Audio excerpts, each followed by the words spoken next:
الرحمن الرحیم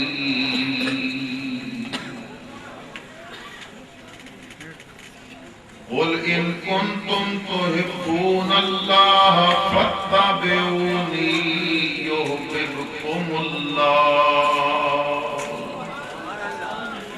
صدق اللہ مولانا العظیم درود پاک و آواز بلند والصلاة والسلام علیکہ یا سیدی یا رسول اللہ وعلا آلکہ و اصحابکہ یا سیدی یا حبیب اللہ قلتی انت وسیلتی ادرکنی یا سیدی یا رسول اللہ.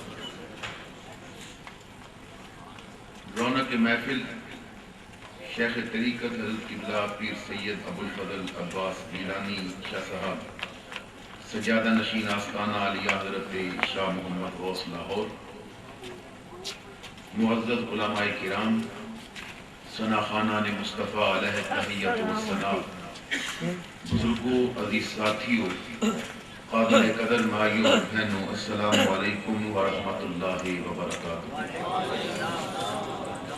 اللہ پاک کا احسان عظیم ہے کہ اس خالق و مالک نے مجھے اور آپ کو آج کی اس بابرکت روحانی، ایمانی، وجدانی محفل میلاد مصطفیٰ صلی اللہ تعالی علیہ وسلم کے اندر مل بیٹھنے کی توفیق عطا فرمائی. ادارہ تبلیغ الاسلام کے زیر اہتمام 12 روزہ میلاد کانفرنسوں کا یہ ایک سلسلہ ہے. میں ادارہ کے صدر عاشق رسول عزت مآب جناب سید ظاہر علی شاہ اور ان کے دیگر تمام رفقا کو مبارکباد پیش کروں گا، ہدیہ تبریک و تحسین پیش کروں گا کہ جنہوں نے حضرت سید آغا ظفر علی شاہ رحمۃ اللہ تعالی علیہ کہ اس مشن کو کئی سال ہو گئے ہیں سرکار کی محبت میں لے کے چل رہے ہیں. اللہ تعالیٰ اس ادارہ کے تمام اراکین کی عمر میں، علم میں، عمل میں، صحت میں لافانی برکتیں عطا فرمائے. آپ حضرات کافی دیر سے اس اجتماع میں تشریف فرما ہے. کچھ دیر میں آپ حضرات کے سامنے چند ایک باتیں عرض کروں گا. وما توفیقی الا باللہ العلی العظیم. میرے پشاور شہر اور گرد و نواح کے غیور سنی مسلمان بھائیوں،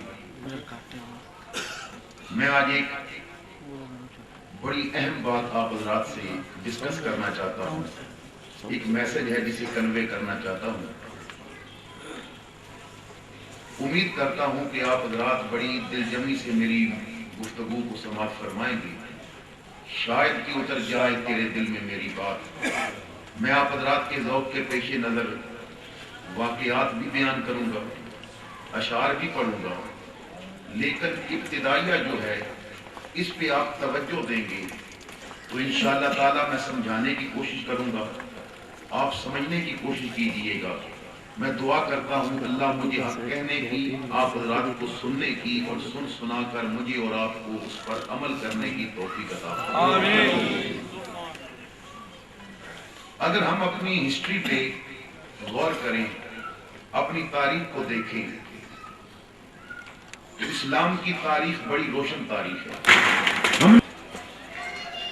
سامان حرم ہمارے پاس زیادہ ہوتا ہے.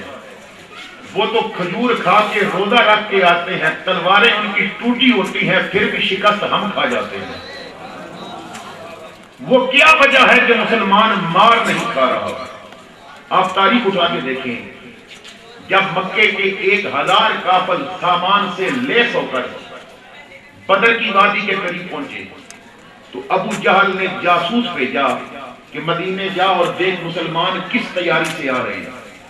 تو جاسوس نے واپس آ کے کہا کہ ابو جہل جو جنگ کے لیے آ رہے ہیں ان کی تعداد 300 کے لگ بھگ ہے، یا 300 سے کچھ اوپر ہوں گے یا 300 سے کچھ نیچے، کیونکہ 313 تعداد تھی.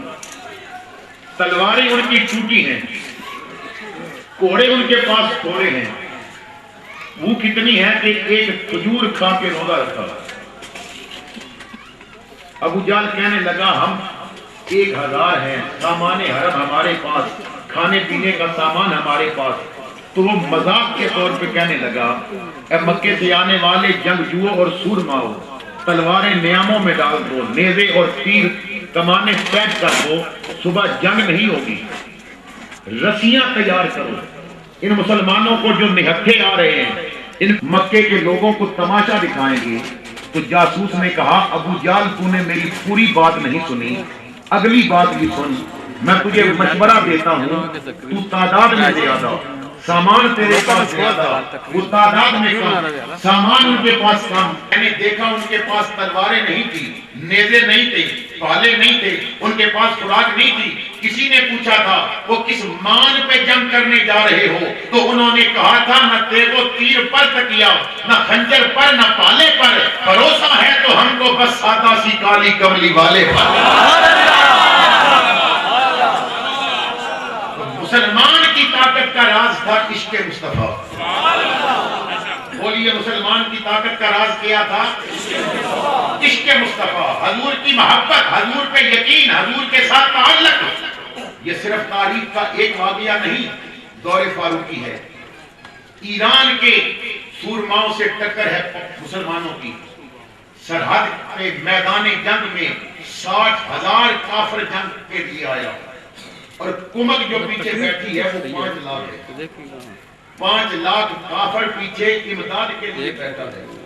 60,000 میدان میں آیا، اور جو مدینے سے لشکر جنگ کرنے آیا اس پورے لشکر کی تعداد ہے 30,000۔ مسلمان ہیں 30,000، دشمن میدان میں 60,000 ہے، 5 لاکھ پیچھے بیٹھا ہے۔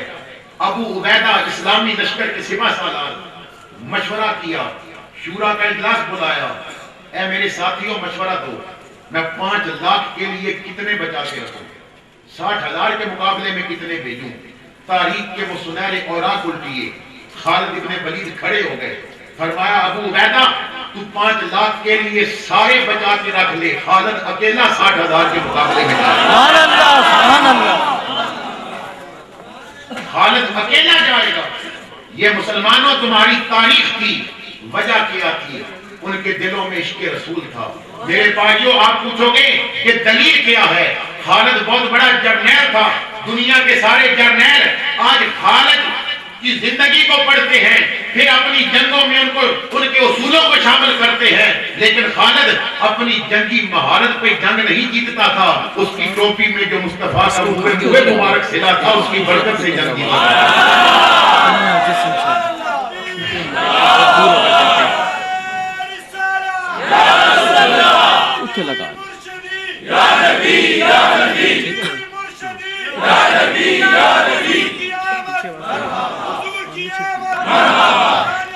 کیونکہ نبی پاک فرماتے ہیں لا ایمان لمن لا محبت علی، جسے محبت نہیں اس کا ایمان نہیں، یعنی جو میرے سے پیار نہیں کرتا اس کا ایمان نہیں۔ اور بخاری کی احادیث اس پہ شاہد ہے، نبی پاک نے حضرت فاروق اعظم سے پوچھا تھا تیرے دل میں میری کتنی محبت ہے؟ اب پوچھا کس سے جا رہا ہے؟ جو فاروق اعظم ہے، جس کا سایہ پڑ جائے تو شیطان بھاگ جاتا ہے، جس کی شان یہ ہے کہ نبی فرماتے ہیں لو کان نبی بعدی لکان عمر ابن الخطاب، اگر میرے بعد کوئی نبی ہوتا تو عمر ہوتا۔